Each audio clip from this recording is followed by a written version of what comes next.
Black Grandma's words that broke a billionaire. She wasn't rich. She wasn't powerful. Just a 68-year-old waitress who had seen too much and swallowed her pride for too long. But one night, in front of Atlanta's elite, she finally spoke the truth money couldn't silence. And what happened next shook an empire built on arrogance. Before we begin, don't forget to subscribe to the channel, like the video, and tell us in the comments where you're watching from. The clink of silverware and the low hum of conversation filled the dining hall of Willow Creek Country Club, a place where chandeliers sparkled against polished mahogany and every table was dressed in white linen so crisp it seemed ironed twice. Waiters moved with silent precision, balancing trays of wine and seared salmon, their smiles tight but practiced. It was a world designed to make its members feel untouchable, a palace for the powerful, and Vivian Ward had learned to navigate it with the quiet grace of someone who understood that survival depended on keeping her head down. She was 67 years old, her back ached from years of standing, and her fingers sometimes stiffened when she carried heavy trays. Yet she worked with steady hands and a soft voice, earning the trust of the staff who saw her not as frail but as unshakable. She didn't complain, didn't cut corners, didn't make a fuss. Vivian had lived enough years to know what pride cost when bills were due. That night, however, pride came crashing down on her in a way that no one could have prepared for.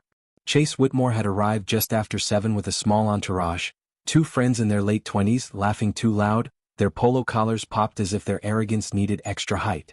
Chase was the son of Henry Whitmore, the oil magnate who funded half the club's renovations, and he carried himself as though the building itself bent to his presence. The staff whispered his name with unease. He tipped poorly, snapped fingers for service, and found amusement in belittling whoever had the misfortune of being assigned to his table. That evening, the misfortune was Vivian's. She approached with the same calm professionalism she always carried, balancing a tray with 3 plates of rosemary lamb and roasted potatoes. Her shoes pressed softly against the carpet as she set the meals down one by one, each placement careful, her smile polite. But Chase barely looked at her. His eyes were on his friends, his smirk widening as he raised his glass. "This place would fall apart if people like my dad didn't pay the bills," he said, loud enough for the tables nearby to hear. "And they've got this woman serving me like it's the 1950s. What's your name, Grandma?" Vivian's hand tightened around the last plate. She set it in front of him with the same steady composure she had practiced for years. "Vivian," she said softly. Chase's smirk turned sharp. He pushed his chair back slightly, making room for mockery. "Vivian. 67, 70? Don't you think you should be knitting somewhere instead of sweating in here? I mean, isn't retirement for old folks like you?" His friends laughed, the sound high-pitched and cruel. Vivian kept her gaze steady, but inside, something deep and old stirred, a familiar ache of years when dignity was chipped away piece by piece. She thought of her late husband, gone too soon from a heart attack after working double shifts in construction. She thought of her granddaughter, Jasmine, whose college tuition kept Vivian clocking in shifts long after her peers had retired. This job wasn't about choice. It was about survival. She didn't answer him. She only gave a small nod and turned to leave. But Chase wasn't finished. "Hold on," he called, snapping his fingers as if summoning a servant.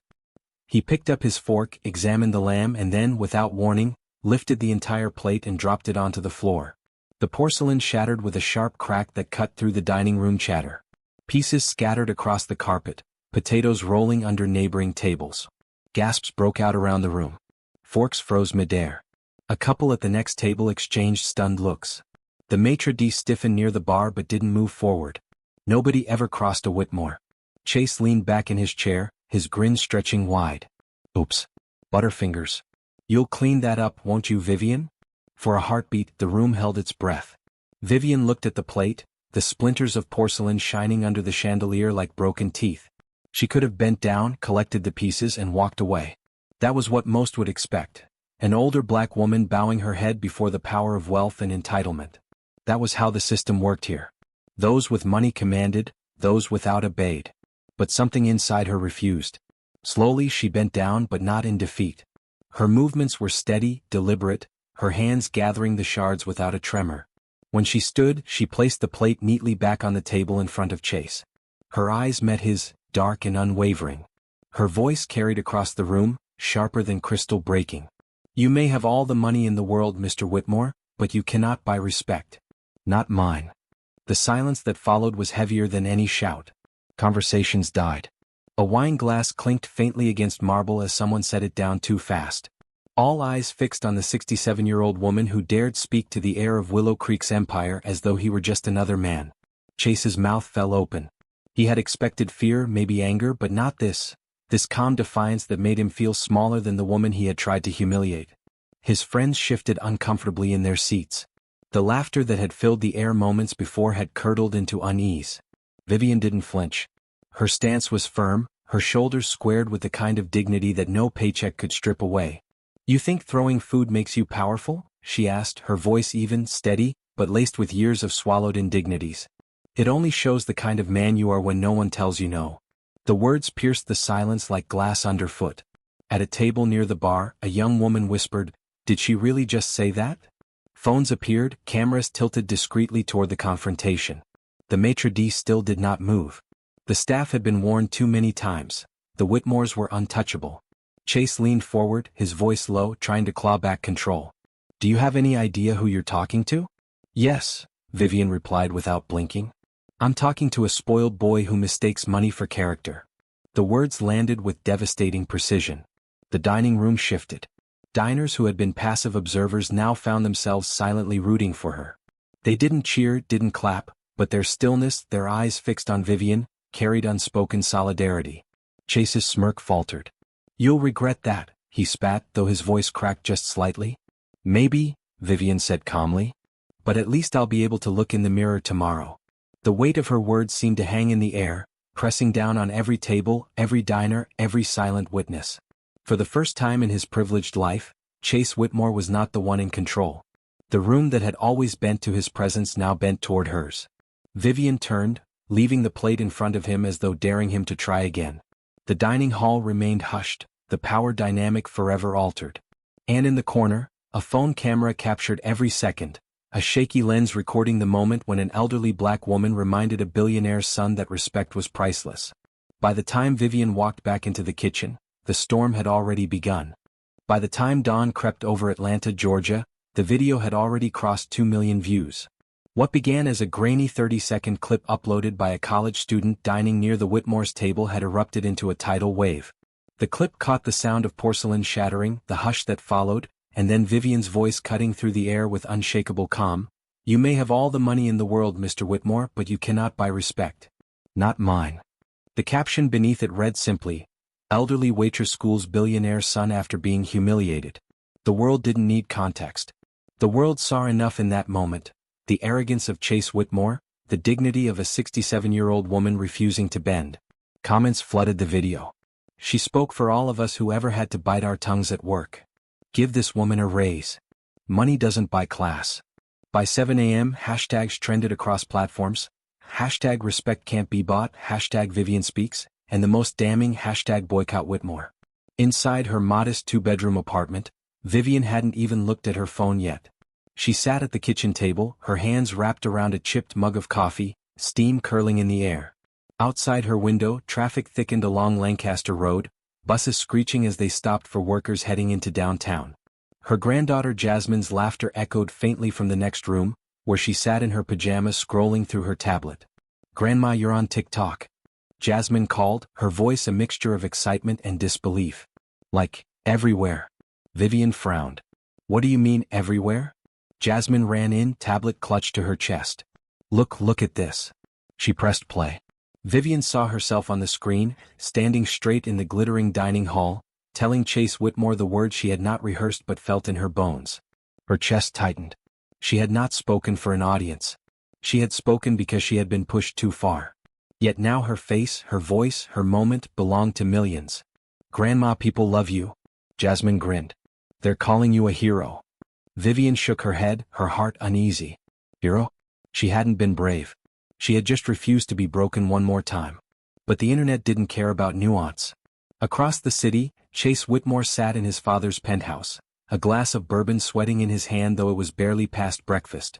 His face, usually smug and untouchable, was pale. The television blared in the background, anchors replaying the clip, commentators dissecting every word, every glance. "This isn't just a viral video," one analyst declared. "This is symbolic. A wealthy heir treating a working-class elder with disdain, only to be publicly humbled. It has struck a nerve." Chase hurled the glass at the wall. "This is a setup. he muttered. She made me look weak. But his father, Henry Whitmore, wasn't listening to excuses. He sat at the dining table with 3 lawyers and a public relations officer, his jaw tight. We'll bury this. We'll have her fired. We'll dig into her past. If she wants a fight, we'll crush her. The lawyers nodded. They had done this before, shielding the Whitmores from scandals, lawsuits, even accidents hushed away with payouts and threats. But Colin Reeves, the PR officer, cleared his throat. With respect, sir, this isn't like before. The clip doesn't show her as angry. It shows her as dignified. The public is rallying behind her. Any move against her will look like bullying an elderly woman. Henry's eyes narrowed. Then we'll remind people who owns this city. The restaurants, the hotels, the news ads, they all run on our money. Don't talk to me about public opinion. Talk to me about control. Meanwhile, Vivian walked to work that evening under a sky the color of bruised steel. The bus jolted over potholes, neon signs flickered past, and her reflection in the window looked older than she felt. Every bump reminded her of the weight she carried, bills piled on the counter, Jasmine's school expenses, her aching back that refused to let her forget her age. When she arrived at Willow Creek Country Club, the atmosphere was different. Staff gathered in small groups, whispering, their eyes darting toward her with something that looked like awe. The maitre d' offered a stiff nod but avoided her gaze. Even Elaine, the manager who normally barked orders, seemed hesitant, her lips pressed tight. Vivian clocked in quietly, tying her apron with practiced hands, pretending not to notice the way people stared. But she felt it, the shift, the current that now swirled around her. Halfway through the night, Elaine called her into the office. The blinds were drawn, the air stale with old coffee. Elaine's face was pale, her voice clipped.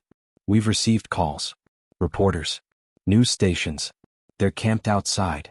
She paused, searching Vivian's face. Mr. Whitmore's lawyers contacted us this afternoon. Vivian felt her stomach drop. What do they want? Elaine hesitated. They're threatening to sue for defamation. They claim you provoked him. They want us to terminate your employment effective immediately. For a moment, Vivian couldn't speak. She thought of her rent, her medicine, Jasmine's schoolbooks. A lawsuit? Fired? For standing up after being humiliated? Her voice trembled, but she held her ground. He threw a plate at me. That's not provocation. That's assault. Elaine looked torn. I know what it was. But you don't understand. The Whitmores own half of this club. If they pull funding, we're finished.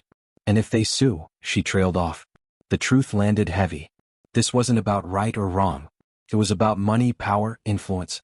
Vivian left the office with her heart pounding, her chest tight with anger and fear. She walked back into the dining hall, but every chandelier sparkled now like a cruel reminder that this world was never built for her. That night, when she returned home, Jasmine was waiting at the door, eyes wide with worry. Grandma, they're talking about you on the news again. Some people are saying Mr. Whitmore is the victim. Vivian sat heavily at the kitchen table, her body aching. Of course they are, she murmured. They always find a way to make the powerful look like victims. She didn't cry. She refused to. But deep inside, she felt the squeeze of a system designed to silence people like her. Still, when Jasmine curled up beside her and whispered, "You're my hero," Vivian found enough strength to smile.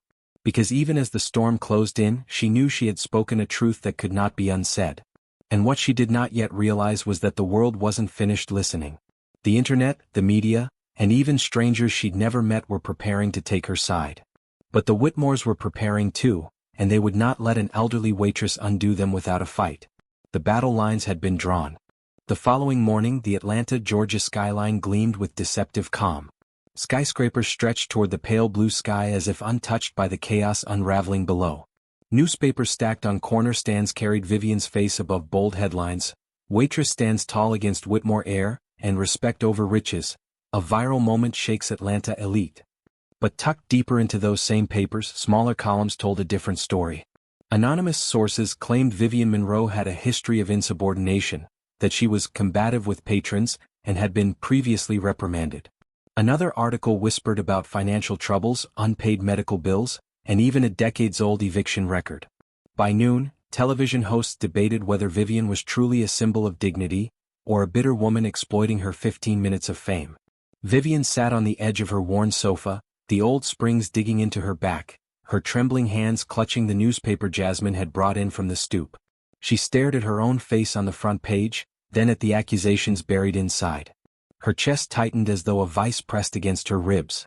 "Grandma, don't read that," Jasmine pleaded, standing barefoot in the living room, her eyes wide with worry. "They're just lying because they're scared of you." Vivian's voice cracked. "They're not scared of me, baby. They're scared of the truth." She folded the paper sharply and tossed it aside, but the words lingered like poison. The phone rang and she nearly jumped. It was Elaine. "They're doubling down," Elaine whispered urgently. "Mr. Whitmore's lawyers have sent a letter, threatening to sue you for defamation if you keep speaking to the press." Vivian gripped the receiver, her knuckles white. "Defamation? I told the truth." "I know. But they don't care about truth. They care about winning. Vivian, you have to be careful. They can bury you in legal fees until you can't breathe." That night the restaurant felt suffocating. The chandeliers, once dazzling, now seemed to cast interrogative light on her every move. Patrons whispered as she passed their tables, some smiling with quiet admiration, others sneering with contempt. One man in an expensive suit smirked as she poured his wine. "Careful, sweetheart," he muttered loud enough for her to hear. "You don't want to end up jobless. Or worse." Vivian kept her composure, but her hands trembled as she steadied the bottle. The dining hall was no longer just a place of work. It had become a battlefield. At the same time, in a sleek glass tower downtown, the Whitmores convened with their crisis management team. A long mahogany table stretched across the room, scattered with reports, laptops, and steaming cups of coffee. Screens on the wall played clips of pundits dissecting Vivian's words. Henry Whitmore's jaw clenched as he stabbed a finger toward the screen. "This woman is turning into a martyr. We cannot allow that." One of the lawyers leaned forward. "We've already fed the press stories about her background. Some outlets are running them. But public sympathy is stubborn." Colin Reeves, the PR officer, spoke cautiously. "The problem is, every attempt to smear her backfires. The footage shows her calm, dignified, almost grandmotherly. The more we attack, the more people side with her. She's become the face of working-class dignity." Henry slammed his fist against the table. Then changed the conversation. "Dig deeper. Find dirt. Family history, debts, anything. And if she refuses to crumble, we make her irrelevant. People forget fast. Flood the news cycle with something else." Chase lounged at the far end, nursing another drink, his face sullen. "She humiliated me in public. I'm not letting some waitress define me. Make her disappear." The room fell silent, the air heavy with unspoken meaning. Disappearance didn't always mean literal vanishing, but reputations could be erased, livelihoods destroyed, lives dismantled piece by piece. And the Whitmores had perfected that art. Meanwhile, Vivian's world grew smaller each day. Reporters camped outside her apartment complex, their vans blocking the narrow street. Neighbors peeked through curtains, some offering sympathetic smiles, others resentful of the disruption. When she tried to shop at the grocery store, strangers stopped her in the aisles. Some clasped her hands, whispering, "Thank you for standing up." Others muttered insults under their breath. By the end of the week, Vivian could barely step outside without feeling watched. One evening, as rain streaked the windows, she sat at the kitchen table with Jasmine asleep in the next room. Bills lay scattered across the surface, the edges curling from dampness. Vivian pressed her palms against her face, exhaustion rolling through her bones. A knock at the door startled her. She opened it cautiously to find a young woman holding a notepad, her raincoat dripping. "My name's Carla Mendoza. I'm a journalist with the Atlanta Tribune," she said softly. "I know you've been told not to talk, but I think people deserve to hear your full story. Off the record at first if you want." Vivian hesitated, every warning echoing in her mind. But there was something in Carla's eyes, earnestness, not hunger for a headline. She stepped aside. Over lukewarm tea and chipped mugs, Vivian told her story. Not just about the plate, but about years of double shifts, of enduring wealthy patrons who spoke to her like furniture, of keeping silent because rent and medicine didn't wait for dignity. Carla listened without interrupting, her pen gliding across the page. When Vivian finished, silence hung heavy. Carla leaned forward. "This isn't just your story, Mrs. Monroe. It's every worker's story. And people need to see the truth before the Whitmores bury it." Vivian felt a lump rise in her throat. For the first time in days she didn't feel like she was fighting alone. But as Carla left, a black SUV idled across the street, its tinted windows reflecting the street lamp's glow. Inside, two men in suits watched quietly, one speaking into a phone. "She's talking. We may need to apply pressure." The next morning Vivian discovered an envelope slipped under her door. No name, no return address. Inside was a single sheet of paper. "Stop talking or Jasmine will pay the price." Vivian's hands shook as she clutched the note, her stomach dropping like a stone. She looked at the closed bedroom door where Jasmine slept, unaware. Her vision blurred with tears, but beneath the fear, a fire sparked. This wasn't just about her anymore. It was about a system that thought it could silence her with threats, that believed dignity could be bought or beaten into submission. And as the storm outside raged, Vivian Monroe made a quiet vow. She would not back down. Not now. Not ever. The city of Atlanta, Georgia woke to the sound of thunder rolling across the sky, a storm pressing heavy on the horizon. For Vivian Monroe, the storm had already been raging for weeks. The note threatening Jasmine lay folded in her dresser drawer, its presence haunting her each time she opened it. Vivian had told no one, not even Elaine or Carla. She couldn't risk panic. Instead, she carried it inside like a live coal, burning her resolve with each passing day. The Whitmores tightened their grip on the narrative. New stories appeared on news sites with headlines dripping venom. The troubled past of Vivian Monroe, and can we trust a waitress to tell the truth? Television hosts speculated about her motives, some implying she had staged the confrontation for fame. Even local radio callers echoed the smear, parroting lines fed by anonymous sources. But what the Whitmores didn't anticipate was the resilience of truth when spoken plainly.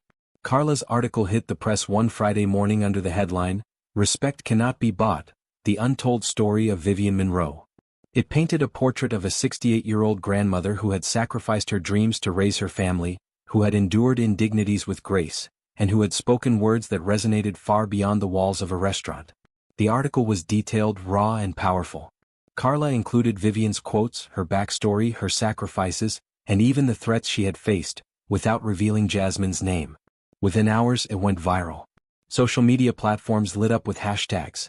#RespectNotRiches and #IStandWithVivian. Suddenly, the narrative shifted. Where the Whitmores had painted Vivian as a bitter old woman, millions now saw her as a symbol of integrity. Workers across industries, from teachers to janitors to nurses, posted their own stories of disrespect, all tying them back to Vivian's stand. For the Whitmores, the shift was catastrophic. That same afternoon, Henry Whitmore stormed into the boardroom, his tie loosened, his face flushed with fury. "This is out of control," he barked. "She's one woman. How is this one woman destroying everything we've built?" The room fell silent until Colin Reeves, pale but steady, spoke. "Because she speaks a truth people are hungry to hear. You built your empire on fear." She stood with dignity. "And now the world is asking who really has the power." Henry's eyes narrowed. "Then we crush her. Finalize the lawsuit. File tomorrow." But cracks were already spreading beneath their polished empire. Investors, jittery from the backlash, began withdrawing funds. Politicians distanced themselves. And when the lawsuit was filed, accusing Vivian of defamation and demanding damages in the millions, it only deepened public outrage. For Vivian, the news landed like a weight on her chest. Sitting at her kitchen table with Elaine and Carla, she stared at the letter in disbelief. "They want to bleed you dry," Elaine whispered, clutching her friend's hand. Carla leaned forward, fire in her voice. "Then we fight.